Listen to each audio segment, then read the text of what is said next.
Please be aware, in this podcast series we talk about all areas of safeguarding, which some people may find upsetting. So please make sure you're okay listening to today's topic. Be mindful of those around you, such as children, that you might not want to listen in.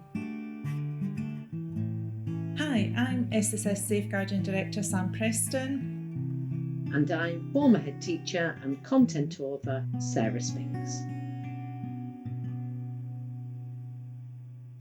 So today we're focusing on the profound impact of adverse childhood experiences, ACEs, on children and the role of trauma-informed practices. So I think first let's unpack what we mean by adverse childhood experiences. And a good place to start, I think, would be to just define what we mean by trauma and how the lasting effects can impact on mental, physical and emotional well-being. Yeah, so individual trauma results from an event or a series of events or a set of circumstances experienced by an individual as physically or emotionally harmful or life-threatening. And it has lasting adverse effects on the individual's functioning and mental, physical, social, emotional or spiritual well-being. Trauma results from harmful experiences such as violence, neglect, war and abuse, and has no boundaries with regard to age, gender, socioeconomic status or ethnicity. And just to put this in context and really understand the prevalence of childhood trauma, it's estimated that 1 in 3 children is exposed to at least one potentially traumatic event by age 18. And significantly impacting on the mental health outcomes, the social development, their academic attainment, cognitive development and behaviour.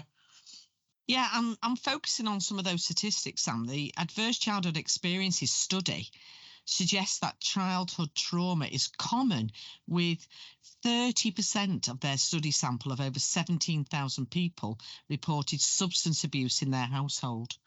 27% reported physical abuse, 25% reporting sexual abuse, 13% reporting emotional abuse, 17% reporting emotional neglect, 9% reporting physical neglect, and 14% who reported seeing their mother treated violently.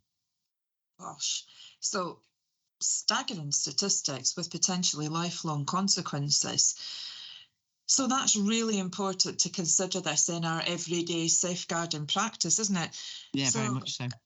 So those working in all educational settings must be aware of ACEs and how to help minimise the impact of trauma. So, examples such as experiencing emotional, physical and or sexual abuse, living with someone who is or has abused drugs or alcohol, who has exposure to domestic violence, living with someone with serious mental illnesses, or living with someone who is in the prison system, losing a parent through divorce, abandonment, or death. I mean, these are just a few examples. Absolutely. It's really important to recognise the implications for their development and what can be the lifelong impact of ACEs, as we touch on mental health, physical health and overall well-being. The longer a child experiences an ACE, the higher their ACE score becomes and the greater the impact on their long-term physical and mental health throughout childhood, adolescence and into adulthood. Yeah.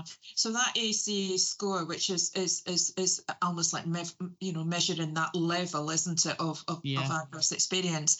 I think what's particularly worrying for me is that a high ACE score puts individuals at greater risk of developing things themselves, such as alcoholism and alcohol misuse, drug substance misuse and addiction, mental health difficulties.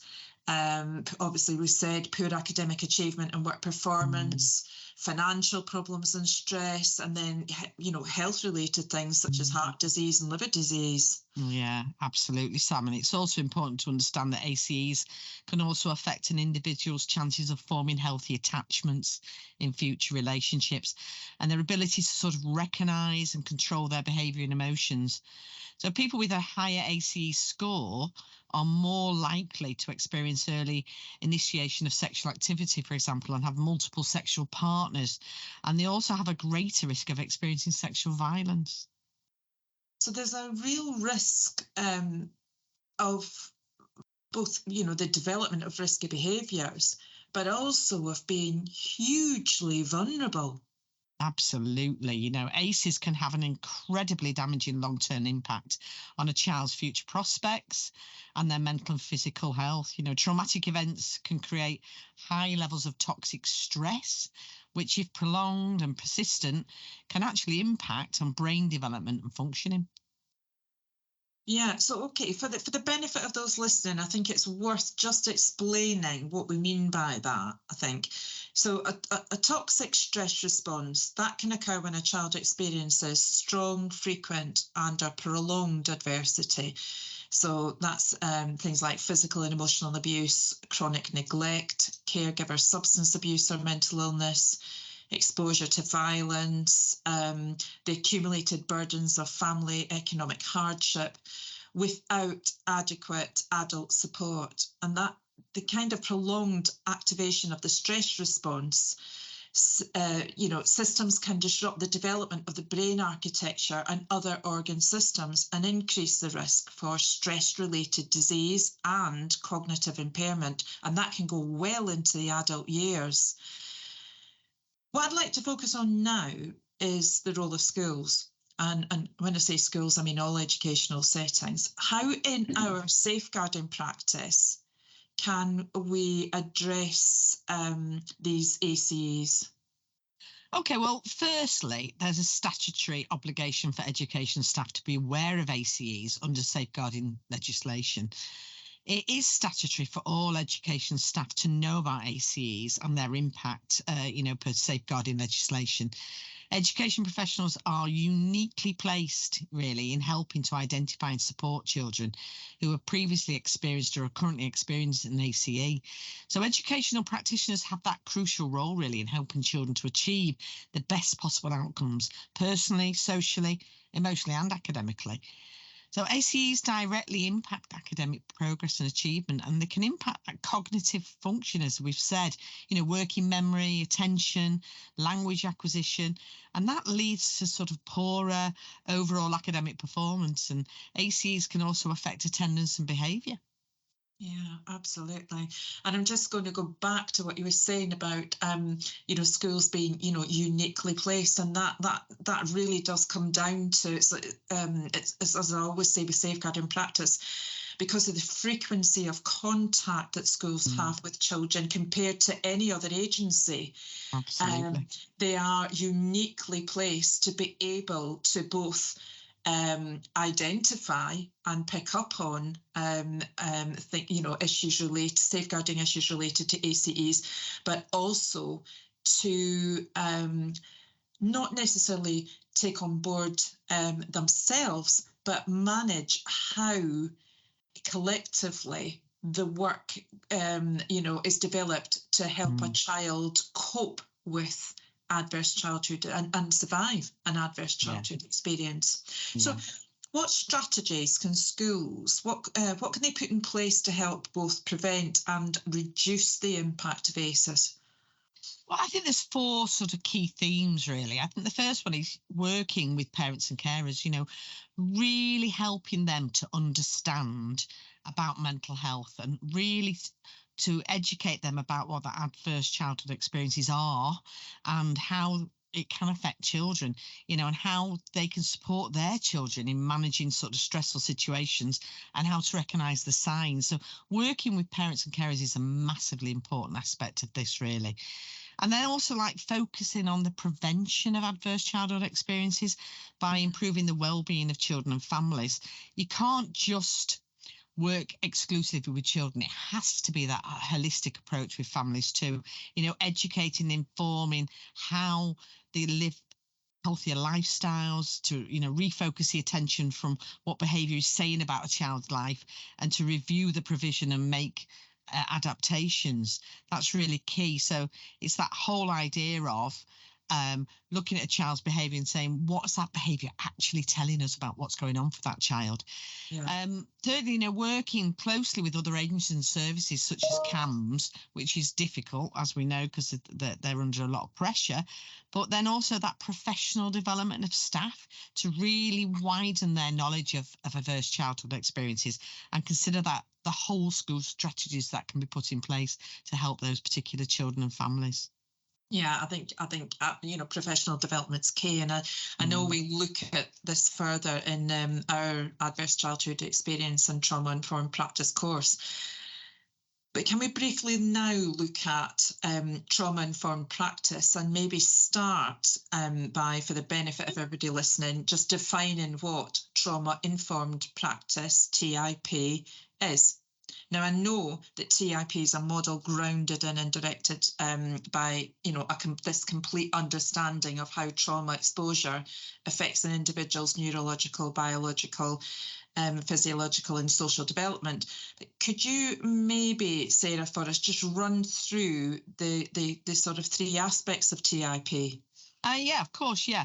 So the three aspects of trauma-informed practice recognises trauma's impact, understanding the signs and symptoms, and then preventing re-traumatisation. So looking at each of these, realising that trauma can affect individuals, groups and communities, TIP is an approach to interventions grounded in the understanding that trauma exposure can impact an individual's neurological, biological, physiological and social development. But it's also about recognising the signs, symptoms and widespread impact of trauma. And TIP aims to increase the practitioner's awareness of how trauma can negatively impact individuals and communities. It affects their ability to feel safe and develop trusting relationships with professionals such as education, healthcare, services and staff. So TIP shifts practitioners into seeing beyond an individual's presenting behaviours, that move from, what's wrong with this person, to actually, what is this behaviour telling us that a person needs? Yeah. And then it's that whole element around preventing re-traumatisation. So the trauma-informed practice aims to avoid re-experiencing thoughts, feelings or sensations experienced during a traumatic event or circumstances in an individual's path. So it's three key elements, really. Yeah, I think it's important to stress that TIP is not about treating difficulties, isn't it? That's the role of specialist services. It really is. But it's to, really address barriers that people affected by trauma can experience when accessing education services. So in terms of, applying to educational settings, it's grounded really in sort of 6 key principles of trauma-informed practice, isn't it? So we've got safety, where the physical, psychological and emotional safety of children, parents and staff is prioritised. Yeah. Trustworthiness, where that trust is built between parents, children, parents and staff through really transparent policies and procedures, how we interact with all. Choice, where children and parents are supported in shared decision making, choice and goal setting to determine, the plan of action that they need to heal and move forward. Collaboration, where the value of children, parents and staff experiences are recognised in overcoming challenges and improving the system as a whole. Empowerment, where efforts are made to share power and give children, parents and staff a strong voice in decision making at both that individual and organisational level. And then finally, cultural consideration, the importance of moving past cultural stereotypes and biases based on, for example, gender or sexual orientation, age, religion, disability, geography, race or, ethnicity. So what makes, Sarah, a school trauma-informed? Well, a trauma-informed school is where practices have been developed that support children and teenagers who suffer from trauma or mental health problems and whose troubled behaviour acts as a barrier to learning. And the sort of key aspects of this include, creating safety by creating calm spaces in school where children can go when signs of distress begin to appear. And, this might be a room or a corner or a pop-up tent or a blanket, age appropriate, obviously. Yeah. It's about that sort of regulating the nervous system by helping children to learn strategies to sort of co-regulate, such as breathing techniques, bubbles, reading, colouring, time out, all whilst being present with the child. It's also about building a connected relationship by prioritising the development of trusted relationships, connecting personalities and spending time together each day. Supporting the development of a coherent narrative, by providing structure and routine through a school and with the same people, making the day logical and as predictable as possible, so there's no surprises for children that can set them into a real difficult situation. Yeah, and I think that's really important, isn't it? That sense of continuity, because whilst there may be lots of other things going on that is unpredictable and traumatic in a child, that ability to be able to provide that continuity of consistency, both in terms of what happens during the school day, but also in terms of how we interact with children. I think absolutely that's hugely important.